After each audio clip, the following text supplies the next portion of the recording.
ಆ, ಒಂದು ಕಡೆ ನೋಡಿದ್ರೆ ನೂರಾರು ವರ್ಷಗಳ ಹಿಂದಿನ ಧೂಳು ಹಿಡಿದು ಕೂತಿರುವ ತಾಳೆಗರಿಗಳು, ಅಂದ್ರೆ ಅದರಲ್ಲಿ ಅಡಗಿರುವ ಗಹನವಾದ ಸಂಸ್ಕೃತ ಶ್ಲೋಕಗಳು. ಮತ್ತಿನ್ನೊಂದು ಕಡೆ ದಿನವಿಡೀ ನಮ್ ಕೈಯಲ್ಲೇ ಇರುವ ಸ್ಮಾರ್ಟ್ಫೋನ್. ಹೌದು. ಈ ಎರಡು ಸಂಪೂರ್ಣ ಭಿನ್ನವಾದ ಪ್ರಪಂಚಗಳು ಒಂದಕ್ಕೊಂದು ಬೆಸೆದುಕೊಂಡ್ರೆ ಹೇಗಿರುತ್ತೆ ಅಂತ ಎಂದಾದ್ರೂ ಯೋಚನೆ ಮಾಡಿದ್ರಾ? ಇವತ್ತಿನ ನಮ್ಮ ಈ ಆಳವಾದ ವಿಶ್ಲೇಷಣೆಯಲ್ಲಿ ನಾವು ಇದೇ ಒಂದು ಕುತೂಹಲಕಾರಿ ಪ್ರಯಾಣದ ಬಗ್ಗೆ ಮಾತನಾಡಲಿದ್ದೇವೆ. ಖಂಡಿತ, ಇದು ಬಹಳ ಆಸಕ್ತಿದಾಯಕವಾದ ವಿಷಯ. ಹೌದು. ಶಿವಮೊಗ್ಗದ ಶ್ರೀಮತಿ ವಿದ್ಯಾಭಾರತಿ ಮೆಮೋರಿಯಲ್ ಟ್ರಸ್ಟ್ ಅವರು ಹೊರತರುತ್ತಿರುವ ಆಧ್ಯಾತ್ಮ ಜ್ಞಾನ ಎಂಬ ಡಿಜಿಟಲ್ ಕೃತಿಗಳ ಸರಣಿ ನಮ್ಮ ಇಂದಿನ ಚರ್ಚೆಯ ಮೂಲ. ಅಂದ್ರೆ ಪ್ರಾಚೀನ ವೇದಗಳು, ಉಪನಿಷತ್ತುಗಳು, ಭಕ್ತಿ ಸೂತ್ರಗಳು, ಅಂದ್ರೆ ಅವು ಕೇವಲ ಸಂಸ್ಕೃತ ಪಂಡಿತರಿಗೆ ಅಥವಾ ಮಠಮಂದಿರಗಳ 4 ಗೋಡೆಗಳ ಒಳಗೆ ಮಾತ್ರ ಸೀಮಿತ ಅನ್ನೋ ಒಂದು ಸಾಮಾನ್ಯ ನಂಬಿಕೆ ನಮ್ಮಲ್ಲಿದೆ ಅಲ್ವಾ? ನಿಜ.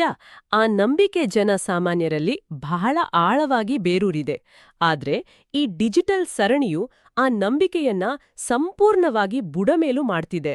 ಅಂದ್ರೆ ನೂರಾರು ವರ್ಷಗಳಿಂದ ಒಂದು ನಿರ್ದಿಷ್ಟ ವರ್ಗಕ್ಕೆ ಅಥವಾ ಭಾಷಾ ಪ್ರಾವೀಣ್ಯತೆ ಇದ್ದವರಿಗೆ ಮಾತ್ರ ದಕ್ಕುತ್ತಿದ್ದ ವಿಚಾರಗಳು ಈಗ PDF ರೂಪದಲ್ಲಿ ಡಿಜಿಟಲ್ ಫೈಲ್ಗಳಾಗಿ ಎಲ್ಲರ ಕೈ ಸೇರ್ತಿವೆ. ಓಹೋ, ನೇರವಾಗಿ ಫೋನಿಗೆ ಬರ್ತಿದೆ. ಹೌದು.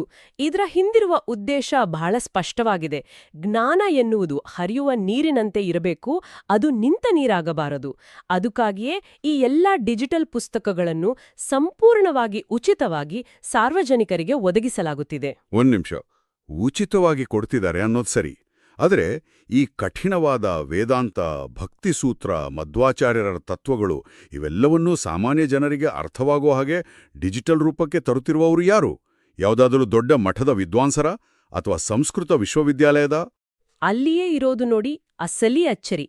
ಈ ಅಗಾಧವಾದ ಕಾರ್ಯದ ಹಿಂದಿರುವ ಪ್ರಮುಖ ರೂವಾರಿ ಅಂದ್ರೆ ಗ್ರಂಥಕರ್ತರಾದ ಶ್ರೀ ಎಂ ವಿಜಯೇಂದ್ರ ರಾಮನಾಥ ಭಟ್ಟರು. ಇವರು ಯಾವುದೇ ವಿಶ್ವವಿದ್ಯಾಲಯದ ಪ್ರಾಧ್ಯಾಪಕರಲ್ಲ. ಬದಲಾಗಿ ಇವರು ಒಬ್ಬ ನಿವೃತ್ತ ಬ್ಯಾಂಕ್ ಉದ್ಯೋಗಿ. ಬ್ಯಾಂಕ್ ಉದ್ಯೋಗಿನ? ಅರೇ ಹೌದು. 1953ರಲ್ಲಿ ಉಡುಪಿ ಜಿಲ್ಲೆಯ ಕೋಟೇಶ್ವರದಲ್ಲಿ ಜನಿಸಿದ ಇವರು ಕೆನರಾ ಬ್ಯಾಂಕ್ನಲ್ಲಿ ಸುಮಾರು 37 ವರ್ಷಗಳ ಕಾಲ ಸೇವೆ ಸಲ್ಲಿಸಿದ್ದಾರೆ. 37 ವರ್ಷ? ನಿಜ.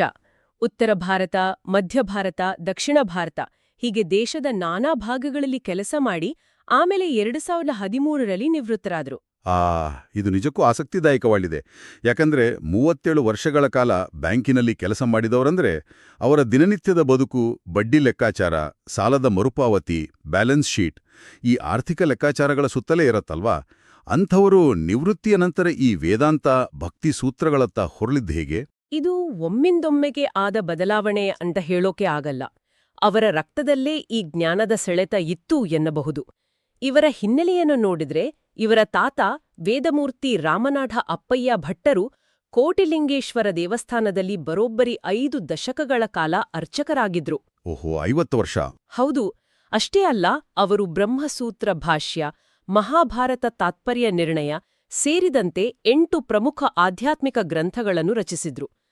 ತಮ್ಮ ತಾತನ ಅದೇ ಪರಂಪರೆಯ ಪ್ರೇರಣೆಯಿಂದ ವಿಜಯೇಂದ್ರ ಭಟ್ಟರು ಈ ಕಾರ್ಯಕ್ಕೆ ಮುಂದಾದ್ರು. ನಿವೃತ್ತಿಯ ನಂತರ ತಮ್ಮ ಪತ್ನಿ ಶ್ರೀಮತಿ ಶಾಂತಿ ಭಟ್ ಅವರ ಜೊತೆಗೂಡಿ ಶ್ರೀಮತಿ ವಿದ್ಯಾಭಾರತಿ ಮೆಮೋರಿಯಲ್ ಟ್ರಸ್ಟ್ ಅನ್ನು ಸ್ಥಾಪನೆ ಮಾಡಿದ್ರು. ಅಂದ್ರೆ ತಾತ ತಾಳೆಗರಿ ಅಥವಾ ಕಾಗದದ ಮೇಲೆ ಬರೆದಿಟ್ಟ ಜ್ಞಾನವನ್ನ ಮೊಮ್ಮಗ ಈಗ ಸ್ಮಾರ್ಟ್ಫೋನ್, ಟ್ಯಾಬ್ಲೆಟ್ಗಳಿಗೆ ತಕ್ಕಂತೆ ಡಿಜಿಟಲೀಕರಣ ಮಾಡ್ತಿದ್ದಾರೆ. ಖಂಡಿತ. ಬ್ಯಾಂಕರ್ ಆಗಿದ್ದವರ ಮೆದುಳು ಬಹಳ ಶಿಸ್ತುಬದ್ಧವಾಗಿರುತ್ತಾ? ಆ ಶಿಸ್ತು ಈ ಗ್ರಂಥಗಳ ರಚನೆಯಲ್ಲೂ ಕಾಣಿಸ್ತಾ ಇರಬೇಕಲ್ವಾ? ಖಂಡಿತವಾಗಿಯೂ ಕಾಣಿಸ್ತಿದೆ. ವಿಜೇಂದ್ರ ಭಟ್ಟರು ಕೇವಲ ಹಳೇ ಪುಸ್ತಕಗಳನ್ನು ಸ್ಕ್ಯಾನ್ ಮಾಡಿ ಹಾಗೇ ಹಾಕ್ತಾ ಇಲ್ಲ. ಆಧುನಿಕ ತಂತ್ರಜ್ಞಾನವನ್ನು ಬಳಸಿ ಶ್ರೀ ವಿಷ್ಣು ಸಹಸ್ರನಾಮ ಕೃತಿಯನ್ನು 8 ಸಂಪುಟಗಳಲ್ಲಿ ತಂದಿದ್ದಾರೆ. ಸಂಧ್ಯಾವಂದನೆಯ ಅಂತರಂಗ ಮತ್ತೆ ನಾವೀಗ ಚರ್ಚಿಸ್ತಿರುವ ಆಧ್ಯಾತ್ಮಜ್ಞಾನ ಎಂಬ ಡಿಜಿಟಲ್ ಸರಣಿಗಳನ್ನು ಬಹಳ ವ್ಯವಸ್ಥಿತವಾಗಿ ರಚಿಸಿದ್ದಾರೆ. ವಾವ್! ಇದು ಬರೀ ಪುಸ್ತಕ ಪ್ರಕಟಣೆ ಅಲ್ಲ, ಇದೊಂದು ರೀತಿ ಜ್ಞಾನದಾನ ಇದ್ದಾಗೆ. ಹೌದು. ಜೊತೆಗೆ ತಮ್ಮ ಟ್ರಸ್ಟ್ ಮೂಲಕ ಕೋಟೇಶ್ವರದ ಶಾಲೆಯ 1ರಿಂದ 6ನೇ ತರಗತಿ ಮಕ್ಕಳಿಗೆ ಪುರಸ್ಕಾರ ನೀಡುವುದು ಮತ್ತೆ ಸಮಾಜದಲ್ಲಿ ಜಾಗೃತಿ ಮೂಡಿಸುವ ಕೆಲಸಗಳನ್ನು ಮಾಡ್ತಿದ್ದಾರೆ. ನೋಡಿ, ಇದು ನನಗೆ ಹೇಗೆ ಅನಿಸ್ತಿದೆ ಗೊತ್ತಾ? 3 ದಶಕಗಳ ಕಾಲ ಒಬ್ಬ ಬ್ಯಾಂಕರ್ ಆಗಿ ಜನರ ಲೌಕಿಕ ಸಂಪತ್ತನ್ನು ಅಂದ್ರೆ ಹಣವನ್ನು ಬಹಳ ಎಚ್ಚರಿಕೆಯಿಂದ ನಿರ್ವಹಿಸಿದ ವ್ಯಕ್ತಿಯರು ಈಗ ನಿವೃತ್ತಿಯ ನಂತರ ಅದೇ ಬ್ಯಾಂಕರ್ ಜನರ ಆಧ್ಯಾತ್ಮಿಕ ಸಂಪತ್ತನ್ನು ಹೆಚ್ಚಿಸುವ ಕೆಲಸ ಮಾಡ್ತಿದ್ದಾರೆ. ಅರೆ ಹೌದು. ಅಂದು ಜನರ ಅಕೌಂಟ್ಗೆ ಹಣ ಜಮೆ ಮಾಡ್ತಾ ಇದ್ರು, ಇಂದು ಜನರ ಮನಸ್ಸಿಗೆ ಜ್ಞಾನವನ್ನು ಜಮೆ ಮಾಡ್ತಿದ್ದಾರೆ, ಅದು ಕೂಡ ಸಂಪೂರ್ಣ ಉಚಿತವಾಗಿ. ಅದ್ಭುತವಾದ ಹೋಲಿಕೆ ಇದು. ಆ ಬ್ಯಾಂಕಿಂಗ್ ಶಿಸ್ತು, ವ್ಯವಸ್ಥಿತವಾಗಿ ವಿಷಯಗಳನ್ನು ಜೋಡಿಸುವ ಕಲೆ, ಇವೆಲ್ಲವೂ ಈ ಆಧ್ಯಾತ್ಮಿಕ ಗ್ರಂಥಗಳನ್ನು ಸಾಮಾನ್ಯರಿಗೆ ಸುಲಭವಾಗಿ ಅರ್ಥವಾಗೋ ಹಾಗೆ ವಿಂಗಡಿಸಲು ಬಹಳ ಸಹಾಯ ಮಾಡಿದೆ. ಸರಿ, ಈಗ ಆ ಡಿಜಿಟಲ್ ಗ್ರಂಥಗಳ ಒಳಗೆ ಏನಿದೆ ಅನ್ನೋದನ್ನ ಸ್ವಲ್ಪ ಬಿಡಿಸಿ ನೋಡೋಣ. ವಿಜೇಂದ್ರ ಭಟ್ರು ಹಂಚುತ್ತಿರುವ ಈ ಜ್ಞಾನದ ಮೂಲಾಧಾರ ಯಾವುದು? ಆ ಸರಣಿಯನ್ನು ಓದಲು ಶುರು ಮಾಡಿದ್ರೆ ನಮಗೆ ಎದುರಾಗುವ ಮೊದಲ ದೊಡ್ಡ ವಿಚಾರ ಯಾವುದು? ಈ ಜ್ಞಾನದ ಮೂಲಾಧಾರವೇ ಶ್ರೀ ಮಧ್ವಾಚಾರ್ಯರು ಪ್ರತಿಪಾದಿಸಿದ ತತ್ವಗಳು. ಮಧ್ವಾಚಾರ್ಯರು ತಮ್ಮ 37ಕ್ಕೂ ಹೆಚ್ಚು ಗ್ರಂಥಗಳಲ್ಲಿ ದ್ವೈತ ಸಿದ್ಧಾಂತವನ್ನು ಬಹಳ ವಿಸ್ತಾರವಾಗಿ ವಿವರಿಸಿದ್ದಾರೆ. ಆದ್ರೆ ಸಾಮಾನ್ಯ ಜನರಿಗೆ ಅಷ್ಟೆಲ್ಲಾ ಗ್ರಂಥಗಳನ್ನು ಓದಿ ಅರ್ಥ ಮಾಡ್ಕೊಳ್ಳೋದು ಕಷ್ಟ ಅಲ್ವಾ? ಹೌದು, ಖಂಡಿತ ಕಷ್ಟ. ಹಾಗಾಗಿ ಶ್ರೀ ವ್ಯಾಸತೀರ್ಥರು ಮಧ್ವಾಚಾರ್ಯರ ಒಟ್ಟು ತತ್ವಜ್ಞಾನದ ಸಾರವನ್ನು ಕೇವಲ ಒಂದೇ ಒಂದು ಶ್ಲೋಕದಲ್ಲಿ 9 ಮುಖ್ಯ ತತ್ವಗಳಾಗಿ ಕ್ರೋಢೀಕರಿಸಿದ್ದಾರೆ. ಇದನ್ನೇ ನವಪ್ರಮೇಯ ರತ್ನಮಾಲಾ ಅಂತ ಕರೆಯಲಾಗುತ್ತದೆ. ಇದರಲ್ಲಿ ಎಲ್ಲಾ ವೇದಗಳು ಹರಿಯನ್ನೇ ಪ್ರತಿಪಾದಿಸುತ್ತವೆ ಮತ್ತು ಜೀವರಲ್ಲಿ ವಾಯುದೇವರು ಜೀವೋತ್ತಮರು ಎಂದು ಕೂಡ ವಿವರಿಸಲಾಗಿದೆ. ಪಠ್ಯಪುಸ್ತಕದ ಪಟ್ಟಿಯಂತೆ ಕಾಣಬಹುದು. ಆದರೆ ಈ 9 ತತ್ವಗಳಲ್ಲಿ ನಮ್ಮ ಇಂದಿನ ಬದುಕಿಗೆ ನೇರವಾಗಿ ತಾಕುವ, ನಮ್ಮ ಯೋಚನಾ ಲಹರಿಯನ್ನೇ ಬದಲಾಯಿಸುವಂತಹ ಮೂಲಭೂತ ತತ್ವ ಯಾವುದು? ಈ 9ರಲ್ಲಿ ಅತ್ಯಂತ ಪ್ರಮುಖವಾದ ಮತ್ತು ಅಷ್ಟೇ ಕ್ರಾಂತಿಕಾರಿಯಾದ ತತ್ವ ಎಂದರೆ ಸತ್ಯಂ ಜಗತ್. ಅಂದ್ರೆ ಈ ಜಗತ್ತು ಸತ್ಯವಾದದ್ದು. ನಿಲ್ಲಿ.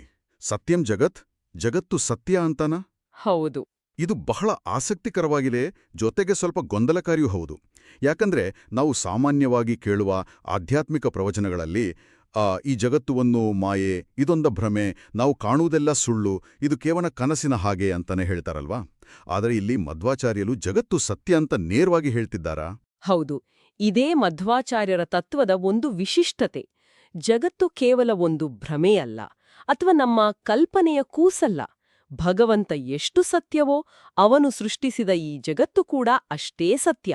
ನಾವು ಅನುಭವಿಸುವ ಕಷ್ಟ, ಸುಖ, ನಾವು ನೋಡುವ ಪ್ರಕೃತಿ ಎಲ್ಲವೂ ವಾಸ್ತವ. ಇಲ್ಲಿ ತತ್ವಗಳಲ್ಲಿ ಭೇದವಿದೆ ಎನ್ನುವುದು ಇನ್ನೊಂದು ಪ್ರಮುಖ ತತ್ವ. ಅಂದ್ರೆ ದೇವರು ಬೇರೆ, ಜೀವ ಬೇರೆ, ಜಗತ್ತು ಬೇರೆ. ಇವೆಲ್ಲವೂ ಪರಸ್ಪರ ಭಿನ್ನ, ಆದರೆ ಸತ್ಯ. ಓಕೆ, ಇದನ್ನ ಸ್ವಲ್ಪ ಆಳವಾಗಿ ವಿಶ್ಲೇಷಣೆ ಮಾಡೋಣ. ಜಗತ್ತು ಸತ್ಯ ಎಂದ ಮೇಲೆ ಒಂದು ದೊಡ್ಡ ಸಮಸ್ಯೆ ಶುರುವಾಗುತ್ತಲ್ವಾ? ಜಗತ್ತು ಕೇವಲ ಒಂದು ಕನಸು, ಮಾಯೆ ಅಂದಿದ್ರೆ ಹೋಗ್ಲಿ ಬಿಡು, ಇದೆಲ್ಲ ಸುಳ್ಳು ಅಂತ ಹೇಳ್ಕೊಂಡು ನಾವು ಸುಮ್ಮನೆಗೆ ಬಿಡ್ಬೋದಿತ್ತು. ಕಷ್ಟ ಬಂದ್ರೂ ಅದೊಂದು ಕನಸು ಅಂತ ಮರಿಬೋದಿತ್ತು. ಹೌದು, ಸುಲಭವಾಗಿ ತಪ್ಪಿಸ್ಕೊಳ್ಬಹುದಿತ್ತು. ಆದರೆ ಜಗತ್ತು ಸತ್ಯ ಅಂದಾಗ ಇಲ್ಲಿನ ಆಕರ್ಷಣೆಗಳು, ಹಣದ ವ್ಯಾಮೋಹ, ಅಧಿಕಾರದ ದಾಹ, ಸುಖ ದುಃಖಗಳು ಇವೆಲ್ಲವೂ ರಿಯಲ್ ಆಗ್ಬಿಡುತ್ತೆ. ಇವೆಲ್ಲವೂ ಸತ್ಯ ಎಂದಾದ ಮೇಲೆ ಮನುಷ್ಯ ಇವುಗಳಲ್ಲಿ ಸಿಲುಕುಕೊಳ್ಳದೆ ಇರಲು ಹೇಗೆ ಸಾಧ್ಯ? ಜಗತ್ತೇ ಸತ್ಯವಾದಾಗ ಅದರ ಜೊತೆಗಿನ ನಂಟನ್ನು ಕಡಿದುಕೊಳ್ಳುವುದು 10 ಪಟ್ಟು ಕಷ್ಟ ಅಲ್ವಾ? ನೀವು ಅತ್ಯಂತ ನಿಖರವಾದ ಪ್ರಶ್ನೆಯನ್ನು ಎತ್ತಿದ್ದೀರಿ. ಜಗತ್ತು ಸತ್ಯವಾದಾಗ ಅದರ ಆಕರ್ಷಣೆಗಳಿಂದ ಬಿಡಿಸಿಕೊಳ್ಳುವುದು ನಿಜಕ್ಕೂ ದೊಡ್ಡ ಸವಾಲು. ಇದಕ್ಕಾಗಿಯೇ ನವಪ್ರಮೇಯ ರತ್ನಮಾಲಾದಲ್ಲಿ ಇನ್ನೊಂದು ತತ್ವವನ್ನು ಸೇರಿಸಲಾಗಿದೆ. ಅದೇ ಅಮಲ ಭಕ್ತಿ, ಅಂದ್ರೆ ಶುದ್ಧ ಭಕ್ತಿ. ನೈಜ ಸುಖದ ಅನುಭವವೇ ಮುಕ್ತಿ, ಮತ್ತೆ ಆ ಮುಕ್ತಿಗೆ ಈ ಕಲ್ಮಶವಿಲ್ಲದ ಭಕ್ತಿಯೇ ಏಕೈಕ ಸಾಧನ. ಆದರೆ ಭಕ್ತಿ ಅಂದ್ರೆ ಏನು? ಬೆಳಗ್ಗೆ ಎದ್ದು ದೇವಸ್ಥಾನಕ್ಕೆ ಹೋಗುವುದು, 2 ನಿಮಿಷ ಕಣ್ಣು ಮುಚ್ಚಿ ಕೈ ಮುಗಿಯುವುದು ಭಕ್ತಿನಾ? ಜಗತ್ತಿನ ಆಕರ್ಷಣೆಗಳಿಂದ ನಮ್ಮನ್ನು ಪಾರು ಮಾಡುವಷ್ಟು ಶಕ್ತಿ ಆ ಭಕ್ತಿಗಿದೆಯಾ? ಖಂಡಿತ ಇಲ್ಲ. ನಾವು ದಿನನಿತ್ಯ ಮಾಡುವ ಯಾಂತ್ರಿಕ ಪೂಜೆಗೂ ಮೂಲ ಗ್ರಂಥಗಳಲ್ಲಿ ಹೇಳಿರುವ ಭಕ್ತಿಗೂ ಅಜಗಜಾಂತರ ವ್ಯತ್ಯಾಸವಿದೆ. ಈ ಶುದ್ಧ ಭಕ್ತಿ ಹೇಗಿರುತ್ತೆ ಅನ್ನೋದನ್ನ ವಿವರಿಸಲು ನಾರದ ಭಕ್ತಿ ಸೂತ್ರದ 5ನೇ ಸೂತ್ರವನ್ನು ಈ ಡಿಜಿಟಲ್ ಕೃತಿಯಲ್ಲಿ ಬಹಳ ಅದ್ಭುತವಾಗಿ ಬಳಸಿಕೊಳ್ಳಲಾಗಿದೆ. ನಾರದ ಭಕ್ತಿ ಸೂತ್ರ ಹೀಗೆ ಹೇಳುತ್ತೆ: ಯತ್ ಪ್ರಾಪ್ಯ ನ ಕಿಂಚಿತ್ ವಾಂಛತಿ, ನ ಶೋಚತಿ, ನ ದ್ವೇಷ್ಟಿ, ನ ರಮತೆ, ಉತ್ಸಾಹಿ ಭವತಿ. ಅರ್ರೆ, ಇದರ ಅರ್ಥವನ್ನ ಸ್ವಲ್ಪ ಬಿಡಿಸಿ ಹೇಳಿ. ನಮ್ಮ ದೈನಂದಿನ ಬದುಕಿಗೆ ಇದು ಹೇಗೆ ಅನ್ವಯವಾಗುತ್ತೆ? ಈ ಸೂತ್ರದ ಅರ್ಥ ಹೀಗಿದೆ: ಒಮ್ಮೆ ಒಬ್ಬ ವ್ಯಕ್ತಿಗೆ ಈ ಶುದ್ಧ ಭಕ್ತಿ ಒಲಿದ್ರೆ ಆಮೇಲೆ ಅವನು ಬೇರಾವ ಆಸೆಗಳನ್ನೂ ಪಡುವುದಿಲ್ಲ. ಅದೇ ನ ಕಿಂಚಿತ್ ವಾಂಛತಿ. ತಾನಗೆ ಏನಾದ್ರೂ ಸಿಗ್ಲಿಲ್ಲ ಅಂತ ದುಃಖಿಸುವುದಿಲ್ಲ, ಯಾರನ್ನೂ ದ್ವೇಷಿಸುವುದಿಲ್ಲ, ಮತ್ತೆ ಲೌಕಿಕ ವಿಷಯ ಭೋಗಗಳಲ್ಲಿ ಆಸಕ್ತಿ ತೋರುವುದಿಲ್ಲ. ಪರಮಾತ್ಮನು ಆತನ ಮನಸ್ಸನ್ನು ಸಂಪೂರ್ಣವಾಗಿ ಆಕರ್ಷಿಸಿಬಿಡ್ತಾನೆ. ಆಗ ಮನಸ್ಸು ಬೇರೆ ಯಾವ ವಿಷಯಗಳಿಗೂ ಜಾಗವನ್ನೇ ಕೊಡುವುದಿಲ್ಲ. ಪ್ರಾಮಾಣಿಕವಾಗಿ ಹೇಳಬೇಕು ಅಂದ್ರೆ ಇದು ಕೇಳಲು ಚೆನ್ನಾಗಿದೆ, ಆದರೆ ಆಚರಣೆಗೆ ತರುವುದು ಅಸಾಧ್ಯ ಅನಿಸುತ್ತೆ.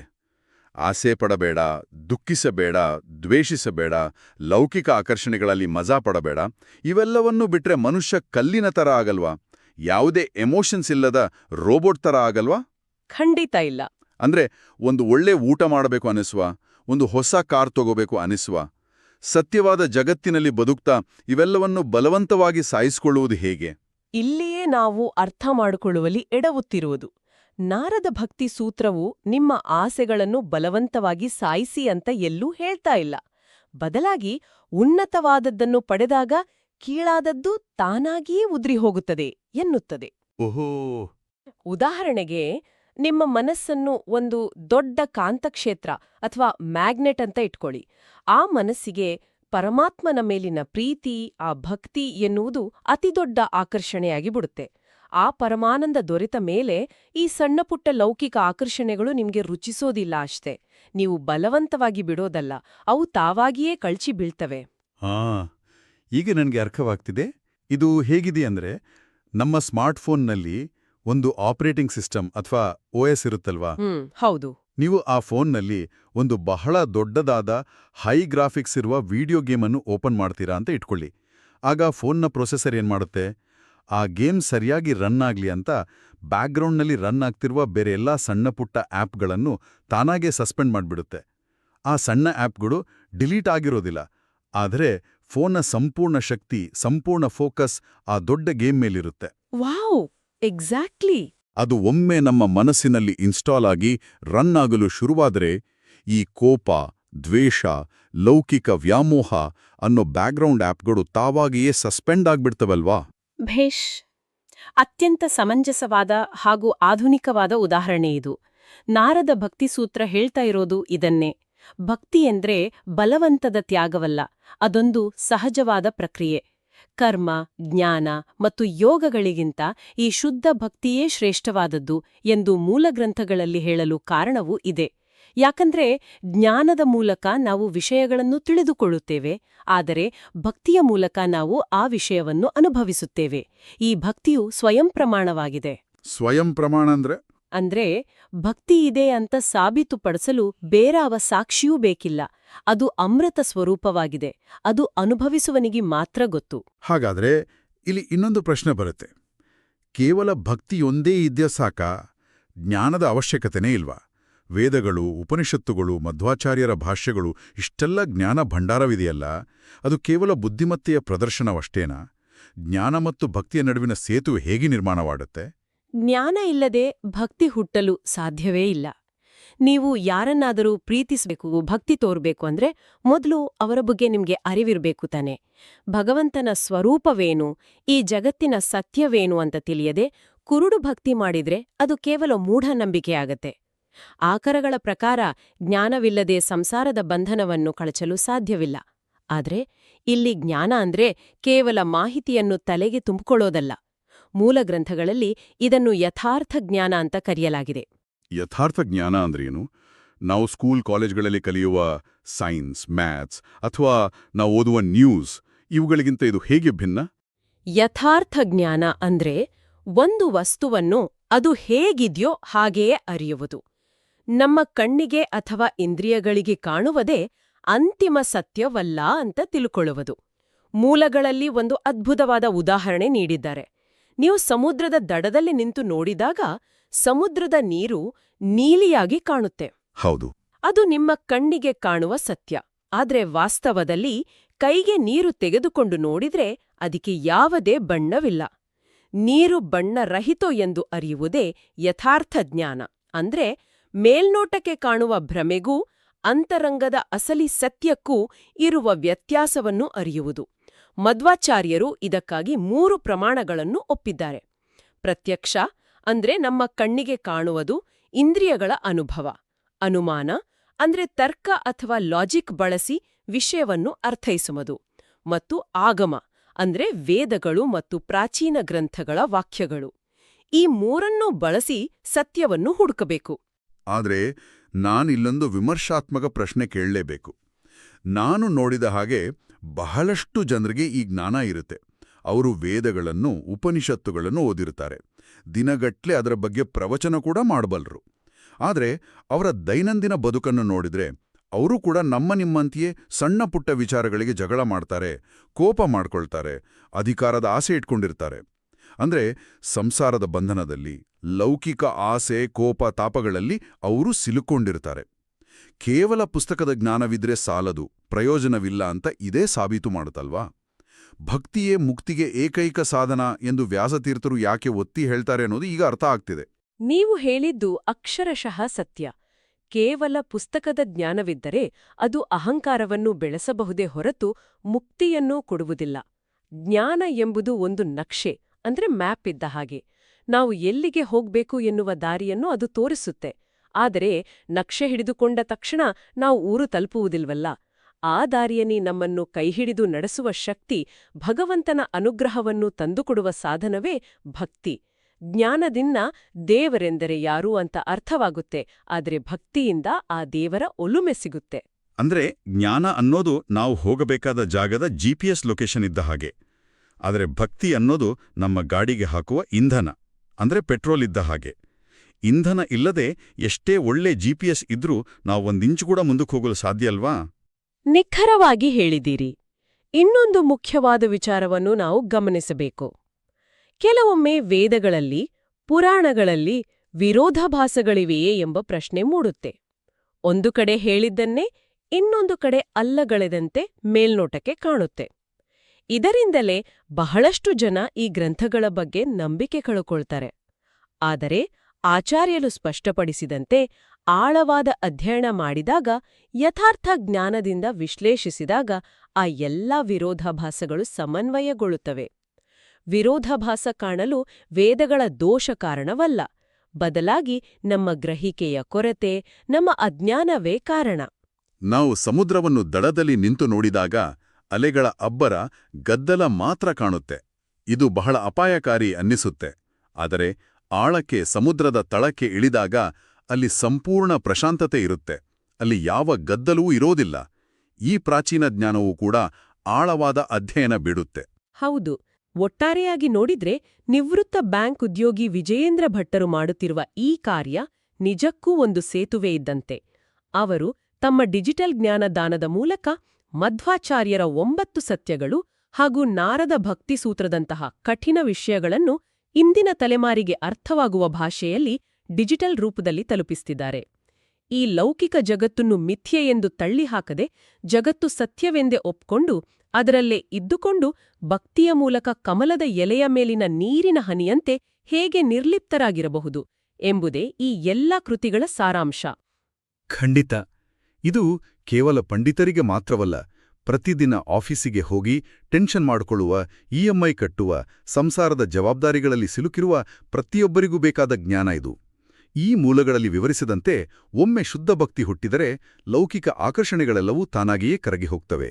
ಇದನ್ನೇ ಯೋಚಿಸ್ತಾ ಹೋದರೆ ಒಂದು ಆಳವಾದ, ಅಂತಿಮ ಚಿಂತನೆ ನಮ್ಮ ಮನಸ್ಸಿನಲ್ಲಿ ಮೂಡುತ್ತೆ. ಏನದು?